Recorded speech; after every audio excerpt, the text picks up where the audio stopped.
All right, well, good morning, everyone. Thanks so much for getting up early and remembering to change your clocks. I think we might have lost a few people because of the time change, but I'm sure they'll be trickling in.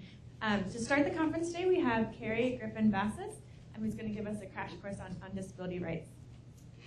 Thanks so much for having me, and thanks for getting up early. And Rebecca Williford's joining me up here because we're towards the end of my talk. We're going to try to engage you, as hard as it is, this early in the morning after your night of studying, because you're going back to school tomorrow, right? So I know you got in at 6 and you were totally sober because mental clarity is required for everything. Of course, you never drank as a law professor either. So anyway, Rebecca will be joining me and we'll be facilitating a conversation about just surprise gifts, right? National organizations. Okay, excellent. Like you need more membership. Thanks for joining. So today, because I can't really teach you about all the various disability laws that are out there in 40 minutes, we're going to kind of do a brief overview. So I'm going to talk to you a bit about the history of the disability rights movement and various approaches to disability. Now, some of you may have gotten this in a disability law class, and then I'll talk to you like quick run through, drive by, hopefully recruiting people for our movement in our crash course. Drive by of all the various disability laws that are out there and focus more on the ADA. So I won't get to everything, but enough. And then I thought we could reserve the last part for thinking about what's the future of disability rights. Are we kind of stuck where we are? And where are we? So there's this false impression. I feel like a lot of disability law classes began like a few years before the passage of the ADA, and they think that was it. Like, okay, we're kind of done. And in fact, a friend was telling us last night that her disability law teacher at a respected university said, well, the ADA was passed, and so this doesn't happen anymore in terms of disability discrimination. But really, we have a very long history as a people and history of struggle. So we go back, to the beginning of time. But in thinking about how is disability been captured through the ages, I'll give you a brief rundown. So in 3500 BC, the Rig Veda was talking about a prosthesis, okay? So, and then we've got Aristotle saying in 355 BC that the people born deaf are become senseless and incapable of reason. So it's taken us a while to actually get to some civil rights. Sort of fact sorting in the 1600s, one of the first treatises on sign language in the 1790s, French movement to unshackle people with mental illness, and it continues on from there. So in 1860, the Braille system. 1935, a group of people with disabilities, more of our cross-disability movement, although dominated by people with physical disabilities, were protesting the WPA. And there are 300 people, and they'd all been turned down for WPA jobs. And we know as sort of part of looking at disability law that people with disabilities are often the last hired and the first fired. And so in 1935, they were out protesting this. We know that, as part of Hitler's programs, people with disabilities were exterminated and targeted for elimination. And then we get into the 1950s, in which Ed Roberts, who we see as the father of the independent living movement, was born. And in the 1970s, early 70s, when he got to Berkeley, was told there wasn't accessible housing. He and other people with disabilities were living in the Student Health Center, and they said, this sucks. We need to do something. So it was that kind of moment of this sucks. In the Student Health Center, we need to find some place to live and be of the community. So Ed ended up establishing the first Center for Independent Living in Berkeley, and Berkeley is the motherland if you've never visited before. Your dream should be to move to Berkeley, right? Yes. The mothership, it will come and get you. I keep waiting, but anyway, slowly moving westward. I got stuck in northeastern Ohio, probably in an ice block. Okay, so the first center was in this roach-infested 2-bedroom apartment until the Rehabilitation Administration gave them a grant a couple years later of $50,000 to kind of get started.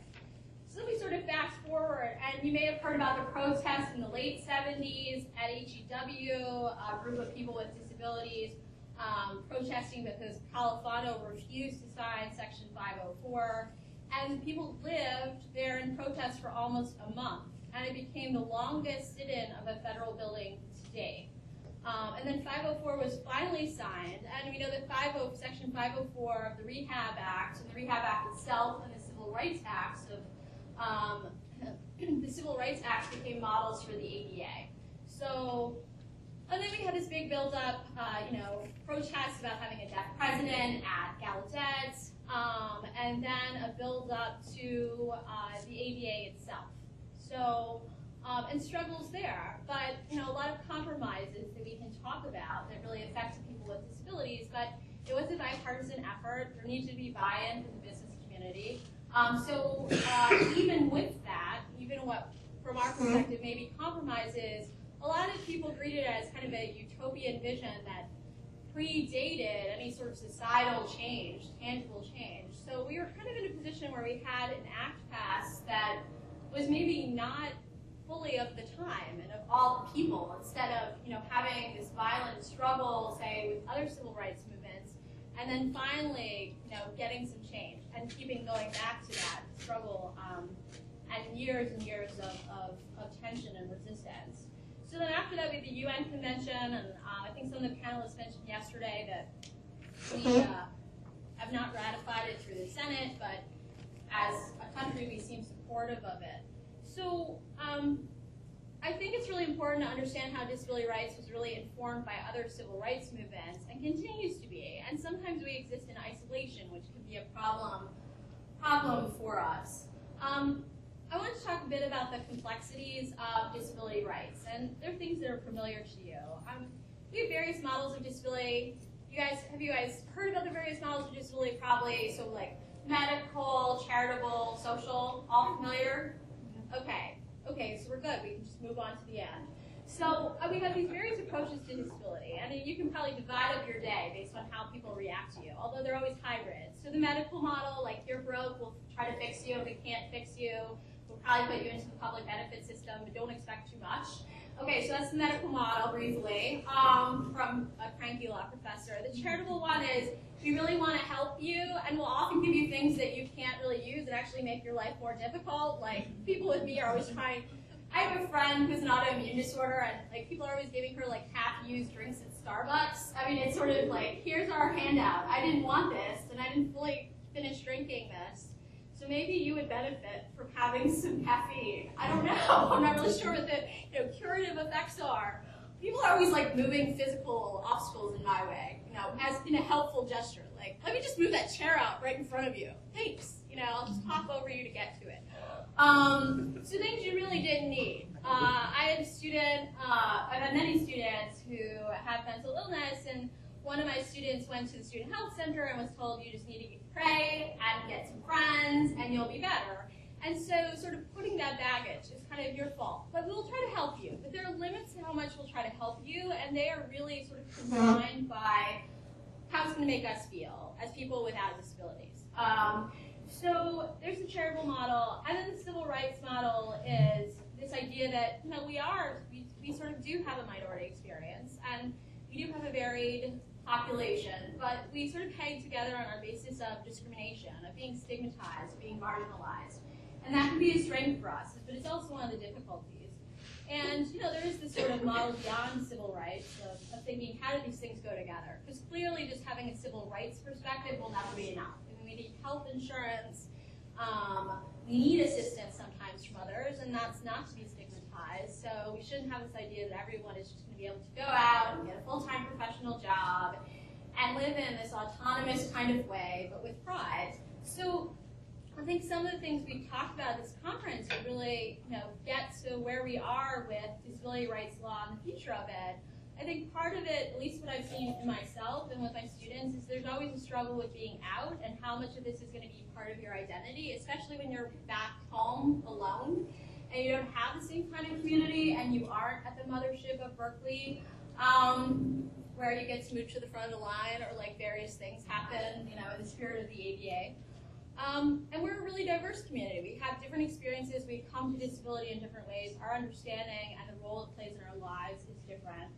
And we're constantly sort of dealing with this struggle, this tension between paternalism and the need for assistance. So, you know, sometimes we do need help, but then are we going to be judged as lesser, as people, and as professionals because we've taken the assistance, or people have seen us getting assistance?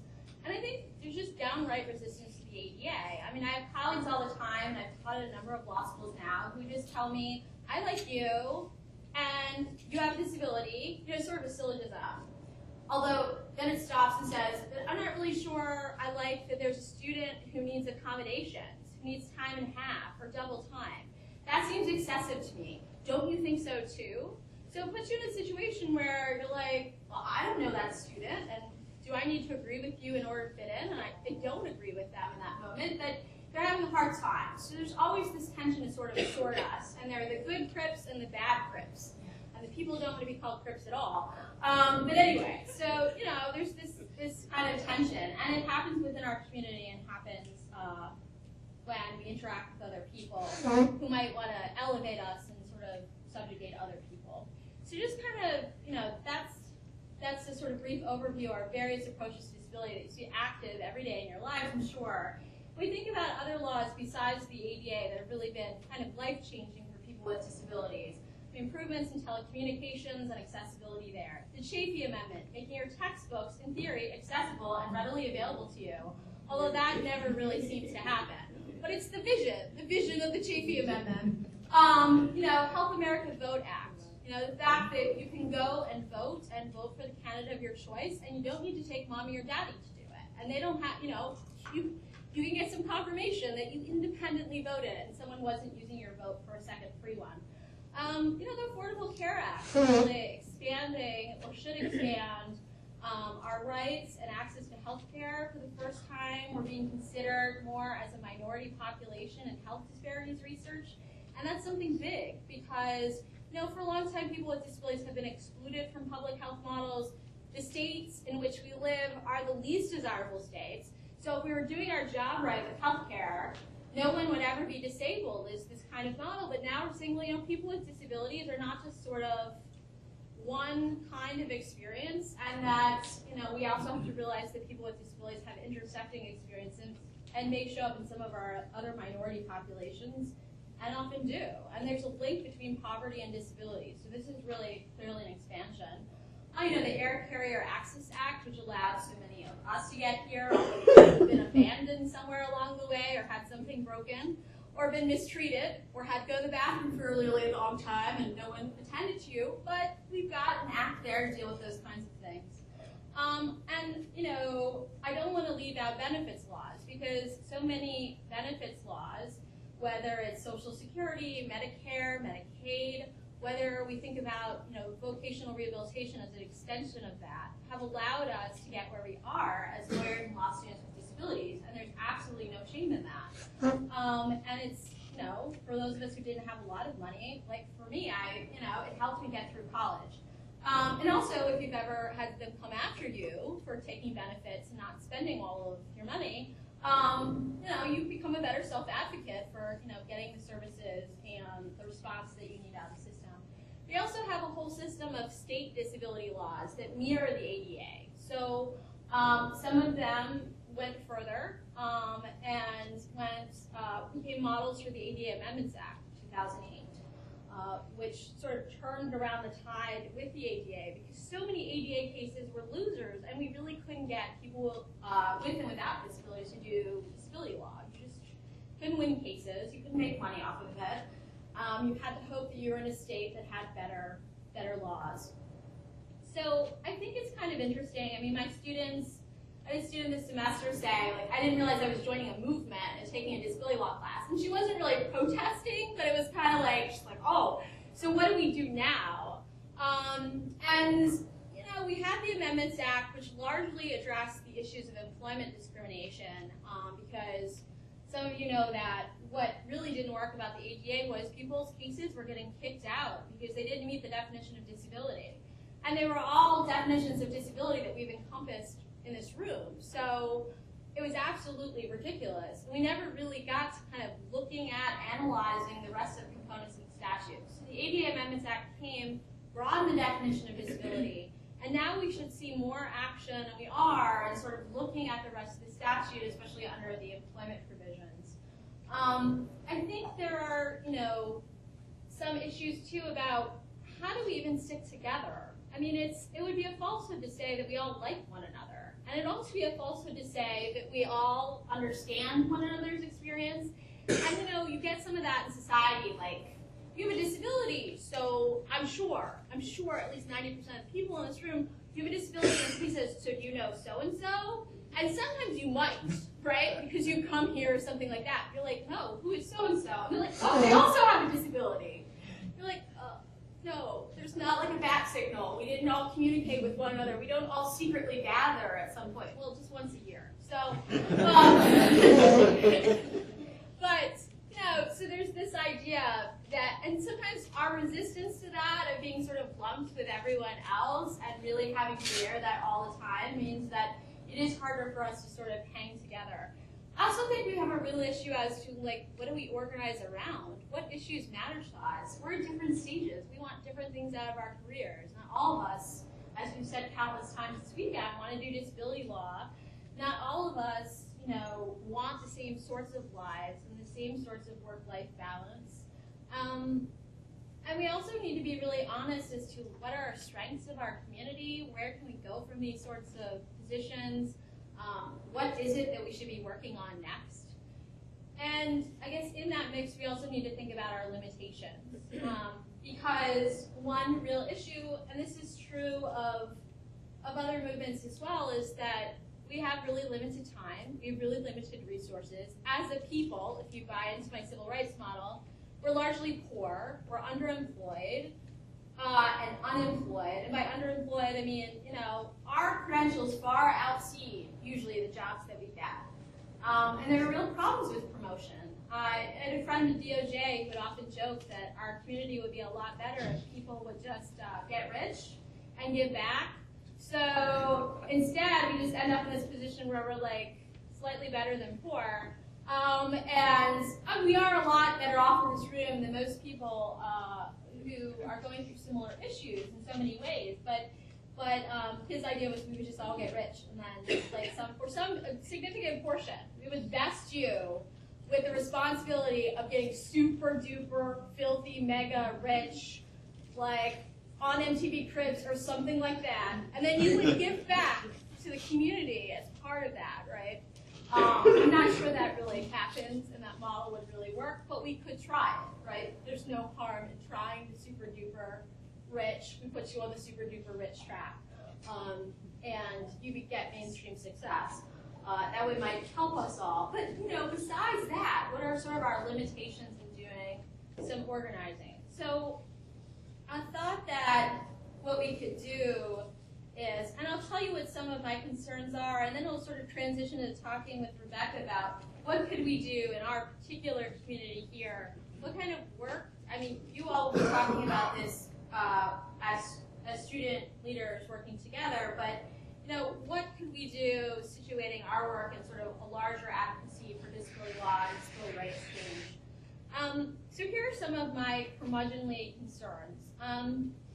I think, and they're not all entirely PC, I think at least what I see in the field of disability law is there's a lot of co-opting of disability law and our experiences by people without disabilities. And I love people with disabilities. I'm married to somebody without a disability, technically, but, it's my affirmative action plan. I live with a non-disabled person every day. I'm not a hater. So, but besides that, I mean, you're just not disabled right now. Better not sing too soundly. I need to recruit for the movement. Anyway, pick your own disability. So I think we're probably all disabled. But in terms of meeting the ADA definition, he doesn't really quite meet the ADA definition. So I really do think there's a co-opting of our experiences by people without disabilities. And it pisses me off, especially in disability law. Like, if you think about, scholars and that sort of thing who are always cited, it's always people without disabilities who have suddenly decided, like, this is what would be best for us. This is what we need. And this is the problem with our movement. We're responsible for why we haven't advanced so far. I think there's an incredible amount of shame. And, you know, we talk about disability pride, but I think there is a lot of shame because we have a form of diversity that is not desirable. I don't know who finds it desirable. I mean, some people say they do, but I don't think in practice we really see that playing out. And that bothers me. I think there's a lot of playing nice. I see this, and we're not the only community to have this issue, and to some extent you do have to play nice because you don't want to be completely marginalized, but there's this game of, I'm going to try to be as normal and as friendly and I'll deal with your bullshit as much as possible so that someday you'll think about me and include me. Like someday maybe you'll recognize that I'm really talented and I'm really cool, and so like you'll let me be on your kickball team or something, right? And so we play nice a lot. And, you know, some of that can be strategic, but if you're always in a position where you feel like you're totally being crapped on and you're playing nice, hoping that it's like 10, 15 years from now, somebody's going to recognize you, it doesn't often happen. I think we're also, like, largely as a community engaged in this cycle of economic struggle. There are problems with, you know, having access to power, access to jobs that sort of open up opportunities for others, and that many of the people in those jobs don't help other people in the community. And there are some people who do. I don't want to be completely negative about that. These are my concerns. But sometimes we forget. It's, you know, sort of a pick yourself up by your bootstraps model. And honestly, in compassion to those people, sometimes you've been through so much that you're like, I guess, become fiercely individualistic and don't think about other people. Or you're just really tired. It's a game of attrition and sort of advocacy and making some headway.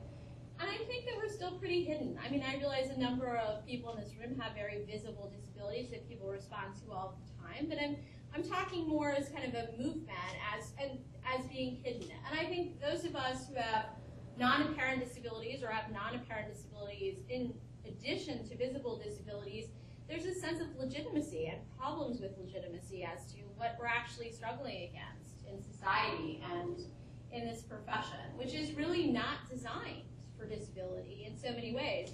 But I think the beautiful, just to be more optimistic about it, the beautiful thing about disability is that it can be a great lesson for thinking about workplace flexibility generally. So people who want to have kids, who want to have a life, who want to make robots like Anna. If you haven't seen Anna's robot videos, you should. It's very important before you go back to your work. So who want to, you know, do something else, who want to be in love, who want to like have responsibilities to others, who want to have pets, who want to make meals that do not come from Trader Joe's and get microwaved. You know, people who want to have something more out of work than just working all the time and recovering from work and going back. I think, you know, disability and the lessons of accommodation and flexibility and interactive process are all really exceptionally helpful in thinking about those kinds of things, and then thinking about societal integration. So, you know, I've been talking a lot about employment, which is Title I of the ADA. You know, Title II of the ADA addressed state and local governments, you know, sort of modeling after the Rehabilitation Act, and talking about, you know, general programmatic access for people with disabilities. So you can't, just because you don't think anyone with disabilities is going to come to your public, your city hall meeting, you can't just say we're not going to have an accessible location because we have a beautiful historic building. So thinking about civic engagement and public participation of people with disabilities, and then thinking about things as simple as going out into the community, enjoying a movie with friends, enjoying a drink, going out for karaoke, doing something like that, which is Title III, thinking about places of public accommodation that are businesses. So I think all of those things, you know, sort of the vision of the ADA, from the employment provisions all the way through, kind of putting some burden on businesses and people and governments to, you know, provide for access and think about disability as a multifaceted experience that touches you wherever you might go, are really important lessons for everyone and for whatever the next sort of civil rights movements will be. And certainly our civil rights movement is not over, but I, you know, in general worry about having sort of a vision for it and thinking about how lawyers with disabilities will play into that. So So I'll leave you with some questions, and we can maybe talk about them after Rebecca talks a bit about the organization we've been trying to form. Just to kind of think about it, I have a board open. I'm ready to be a teacher now that it's past 9:30.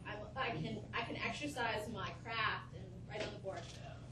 So what would a movement, but I make exceptionally short so we won't get very far. I don't have to audio describe whatever I write for access reasons. Okay, so what would a movement of lawyers with disabilities look like? I mean, we have something here, but what would a larger movement look like? Because we have a drop-off between NALSWD and being a lawyer. What are you going to do after NALSWD? I'm not saying it's your whole life. If you've been on the board, it probably has become your whole life at times when you really didn't want it to. But what happens to you after? Are you like suddenly just perfected? There's no discrimination anymore in the world? What would the goals of such an organization or movement look like? And how does that fit into a larger sense of disability law? What kind of partners make sense? Who can we reach out to who sort of gets us, won't want to change us, but can help us have access to power, access to resources, and wants to work in coalition? And what kind of challenges do we see? So we can come back to those after Rebecca tells us a little bit about the organization, and we'll just brainstorm some, and that will lead you into the rest of your day. Go for it. All right.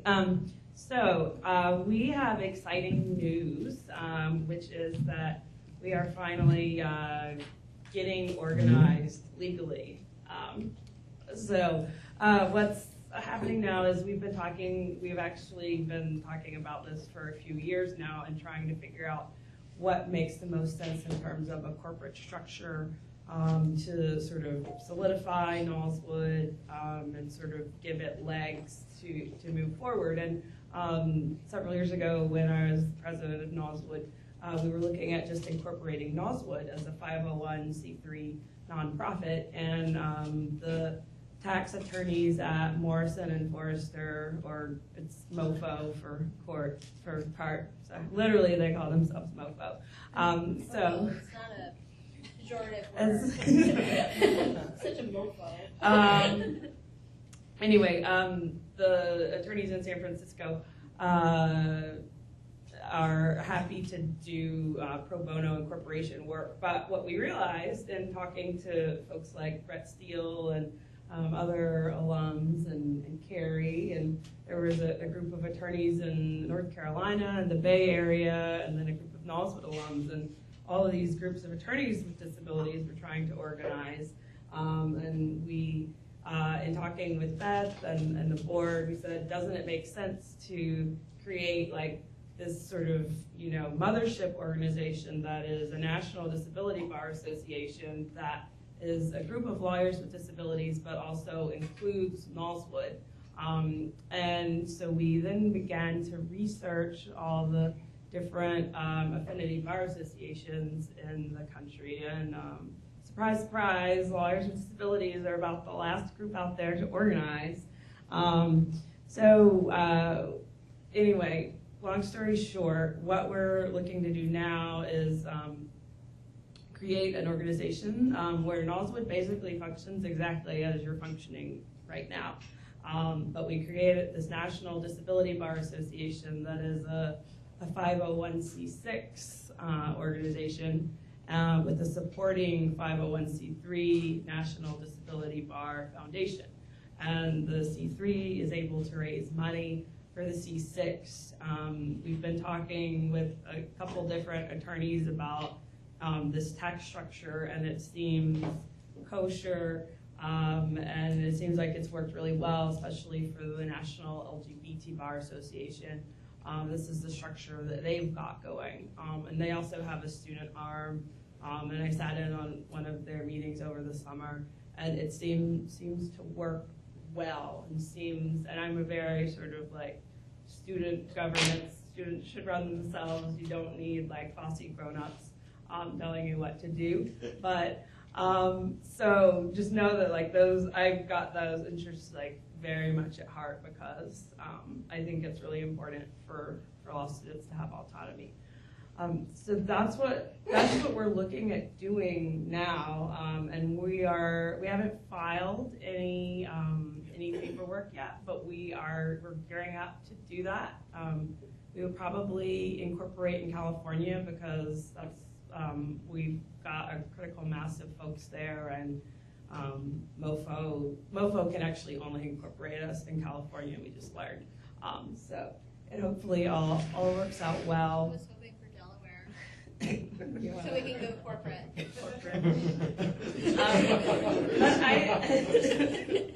Plus, it's a great destination. Say go. I think there's a lot of really exciting possibilities. I mean, I sort of envision down the road where we're having conferences where, this NALSWD conference is happening, but lawyers are down the hall, having sessions about, like, I want to be a partner, but I can't, I can't meet the billable hours because I had to take time off for health issues or something like that. Because, once you're in I think, like many of us who, grew up in NALSWD or grew up in pre-NALSWD, you look around in the profession and you're really struggling to find community. And so I think this is pretty needed. But I'm excited about possibilities for, energy and coming together. And, for law students, I think it'd be really good networking. Because the thing is, this would be attorneys with disabilities that are practicing all types of law. There's the Disability Rights Bar Association, which is the national plaintiffs bar for attorneys with and without disabilities who are practicing nothing but disability law. There's that group, and so there's all these intersecting Venn diagrams. But this is, we're strictly carving out space for attorneys with disabilities and sort of building off the model. And I think you also, in NALSWD, will continue to serve a really key role because this is a situation where the children are leading the parents. Law students have had it together long before lawyers. And I mean, lawyers really, attorneys really respect this group. I've been having a lot of conversations within our community, and we've been talking to several folks figuring out who should serve which attorneys should serve on the board of directors. People, they really, really respect you guys because, it's you've been able to do it. Several folks have tried over the years, and it's never happened, and it's never stuck. So I think just know that. And I know, we certainly want your feedback on all this, but also just sort of your ideas for things that the group could do as in terms of next steps. What we're doing is we're drafting the narrative and the budget for what this group will do over the next few years. And so we're going to be talking with the board probably a lot over the next few months. Yeah, I think it's really important, and lots of people really do want to help, and there really has been a positive response. And I think some of the more adults are a little bit ashamed. They haven't gotten on this yet, and so we want to make sure that there's not a drop off. So we have a few minutes, not to impede your break or infringe upon it. We have a few minutes to kind of talk about what is sort of. We're talking about the lawyers org. What can it really do? And what's in your mind is what should we be doing? So we have these two arms, the nonprofit arm and the lobbying arm. What should we be really going after? And I guess part of this was in response to, and also this from NALSWD, but this is not going to happen elsewhere, and it's not going to happen otherwise. This is not something the ABA will do for us. It's not something we want the ABA to do for us. And so I think it's really important to have a separate identity and have the freedom of that. So let's brainstorm in an accessible, universally designed way. But you can be rude. I encourage rudeness in my classes. So you can just shout out your ideas for what you think should happen as part of this. Instead of having this nonprofit that becomes stale and does hardly anything, it's going to be a challenge for all of us with jobs to be able to take this on. But our idea is that it will eventually be self-sustaining and viable, and have staff and have a real location. And in the interim, Disability Rights Advocates has said it will give us a mailing address and some staff support. So what is it that we should be doing? besides like facilitating another social event or something like that? Karaoke should be a Karaoke. priority. Beyond karaoke, what is our vision for the future? So I will write on the board that we have found, and you can shout out. Rebecca, you start first. Get our kids Start going. first. Yeah. Well, you know, I think we need more disabled judges. So I think lobbying for May I be disabled politically incorrect in this right, Crip? crip judges. Okay. Crip is universally designed. You can be Crip in your mind. Okay. We need Crip judges. Let me add, in all self-interest, Crip law professors who are out. I'm tired of my colleagues telling me on the side, oh, I have dyslexia, or I have mental illness, then freaking be out about it. Why am I the only person in the building who has to like wear the badge every day and represent all the interests? They have more power. They've gotten tenure. Be out. Be out for your students. Don't make it so shameful. Okay, what else? What else can we do? Beth. I think this is kind of hopefully pretty easy to do right away, but I think we would love to have a database of lawyers with disabilities and where they work, because everyone is always so supportive. Yeah. Having an actual list of everyone would be really great. Yeah, like a guide, almost like schools would have for alumni databases, right? I mean, one thing is schools don't often track disability as part of it. So you may say, I want to find I want to find a law professor with disability to talk to about these issues, and you just don't get it because nobody's been tracking it. Yeah, Deepa? We took more mentorship of attorneys mentoring students and vice versa. Okay, so one question's come up, and mentorship is important. It's really important. It's the core. But so one thing that's come up out of the ABA program, because the ABA has a program for mentoring, is what should the goals be? And so, do you have particular goals in mind, or do you think we should really do kind of a more individual inquiry to find out what people are looking for when they say, I want to mentor? Well, I mean, I think it's important to have mentors for transitioning from like school to work. So, some of us, many of us come straight from school and go straight through to law school, and then all of a sudden we're dumped into the workforce, and we just don't know really what to do. So I think in terms of like finding jobs, transitioning from school to jobs, stuff like that. Yeah, it's very important. That transition is so hard, and it's so overwhelming in terms of time and energy that even though you have this established community here, it can be really hard to do that outreach. You're like, I'm just so exhausted. Am I going to email 10 people and see if they're going through it too? And they're probably all in the same life stage, right? Unless there have been other people who are slightly older that you've met through conferences, through work, internships, that kind of stuff. Other ideas? We won't go too much into break, but yes. Sonora?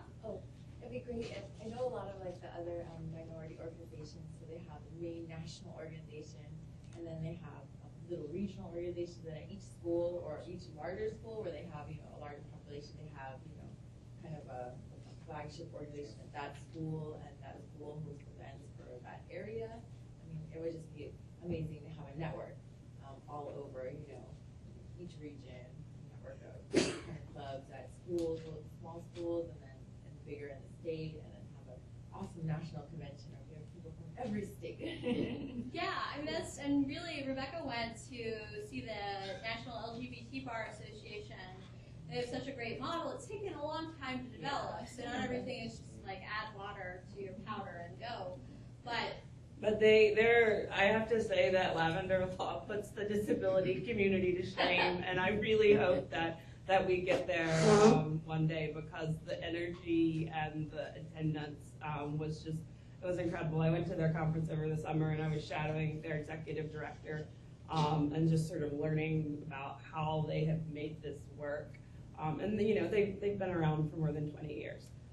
So I want to add one more thing. Pipeline. I want to fix all the pipeline problems, and Jason has something to say. Yes, Jason. If it's at all possible, I think it'd be great to have like some, maybe telecommute type internship opportunities, or like, pro bono opportunities with an attorney working on either disability rights or working on, whatever, something that's, a little easier to manage maybe. Yeah, especially during this semester, right? During this summer where school money for summer internships are limited. If you're doing something in the public interest, you can blow it all on like a month of housing in DC or less than a month of housing in DC. You're laughing about that? Something that's, a little bit limited, where you can telecommute or, especially Yeah. if it's, since we don't have huge national network at this point, but we're building. Yeah, that would be really helpful. It would be really helpful for people who need more of a flexible work schedule too, because of their energy needs and other demands on them in life. And something we could work towards more nationally is more telecommuting, flexible work arrangements, which, I know PI has done a lot of work on, and others have, and the federal government says it has a commitment to it, but we really need to see that more actualized. It's really important. I think it would benefit more than our community. So it could be a way for us to gain respect. Just a couple more before I break. Yeah, Jory? I'm sorry I got here late and missed it, but I will watch it on whatever's produced after. Okay. But I came out here to George Mason a year and a half, 2 years ago. George Mason in Fairfax County is an assistive technology conference. Technology is changing and getting better. And I don't really use blogs occasionally, I don't have time, but something where people can post technology being used successfully, what's coming in the pipeline, pros and cons, contacts they have with the companies on the come, actual things in practice that make the work situation work better for whatever variations people have, and contacts. And also pluses and minuses. I guess Yelps. The Yelp, the disability. A legal tech Yelp. But also, there's something I came across, and I don't know if I've mentioned this person to anyone, but I had a very bad experience with a lawyer whose career is built on being a disability lawyer. And to have a more private area where you can share people who aren't really effective for people in whatever, be it, for me it was law school, or taking a job and having someone to talk to about their contract, their employment contract, or things like that. To have a list of what it's from the group and from advisory, like an advisory board, to confidentially help with this, and to Yelp about people, lawyers in particular, is good and not so good to work with. Well, I think so, out of what you're saying. So I think a few things that came out of it is, we have some really great state-assisted technology projects. We've got the Job Accommodation Network. Part of the problem that I see, at least when I'm doing scholarship, is that there's often a drop-off between these resources, and then our organization could connect with that and expand on that. Also, from talking about lawyers and feedback on lawyers, we might get ourselves a little bit in trouble if we have our hit list. Not suggesting that if y'all want employment in the future, but the remade version of that could be, let's have a pro bono network. We'll have some vetting. We can have some advisors who are willing to provide some assistance, some referrals. So we're not getting engaged necessarily in the practice of law ad hoc, but we do have kind of more. We can share information because that's so important. Andrew, were you just? I was sort of thinking. You were thinking. It's always in class. I'm like, are you touching your hair? Are you thinking? Right. Are you thinking? I know. I was. I'll touch my hair I back. was thinking LSAT and bar exam related litigation because it's the kind of thing that the LSAC or state bar can't just move by accommodating one person. I mean, this would be more systemic change that we're looking for. Yeah, definitely. And the EBA started to do some of that work, and that's good. And there needs to be more done, and where we would separate, so we can be more aggressive in taking a position. So, how about 2 more people, and I'll let you have a break. Patrick. Hey. We said it's Go Socratic on people. I don't have my seating chart. Mr. Dennis. Oh, there you go. Mr. Dennis. So I was thinking if we have. Do you read? Type You never read. You're never prepared. Is this disability related? I'm just a pretty face. Pretty face. Pretty fuzzy face. Very fuzzy face. So Okay. how about if we have some type of direct connection with each of the state bars, diversity coordinators, and their referral services, because they're going to act as the general catch-all nets where people are calling in wanting to know this kind of information that don't know we exist yet. And if we have a close relationship with each of the state bars, they can say, oh, here's who you need to talk to, or hey, we need some resources, this is the group we need to get them from. And Yeah. they know that we are the end-all, be-all, the experts, then they're going to start referring to us as such. Well, it's definitely important, and some of them have had disability efforts, and so there are a few different ways. We need to get in touch with whoever's doing the licensing, usually at the Supreme Court of that state. Here's a resource, right? Also, the diversity coordinators, because often disability is not part of that, or it's on the list because we've just been lazy and copied EEOC language, but we have no idea what that means in practice. Unless it's a blind person, so we think everybody with a disability could use a guide dog or something. I don't know. Sometimes this is one-size-fits-all problem.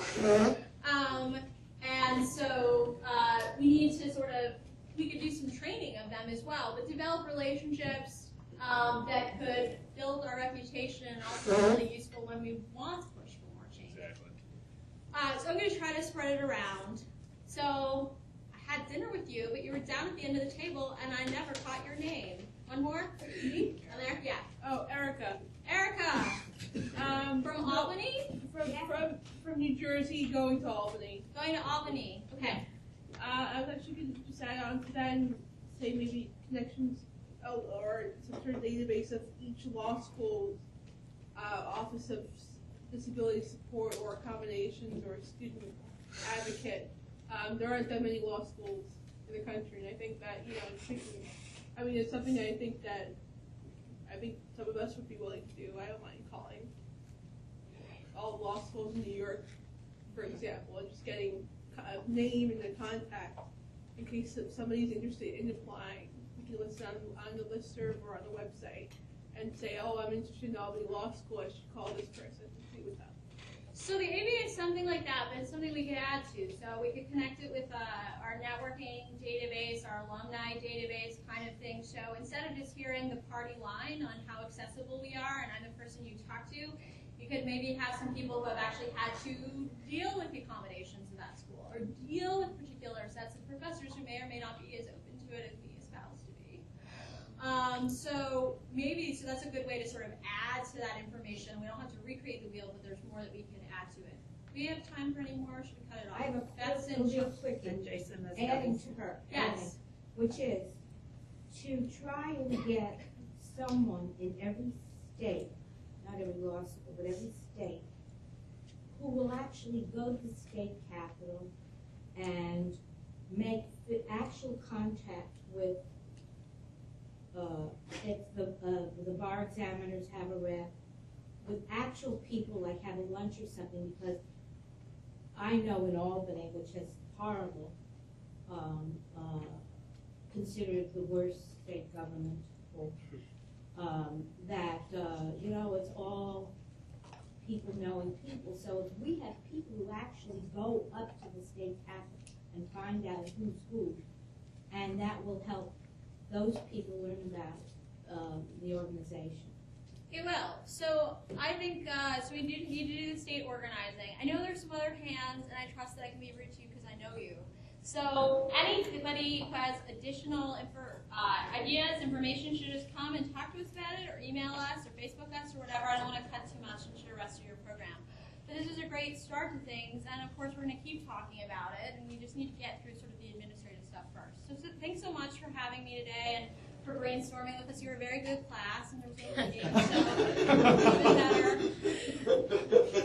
And I guess we'll keep you guys updated on the incorporation process. I guess through the newsletter, the monthly newsletter. Yeah, because we're going to want your input on things, and you guys are the reason we're doing this. So. We believe our children have a future. Wow. Thank you so much. Thank you.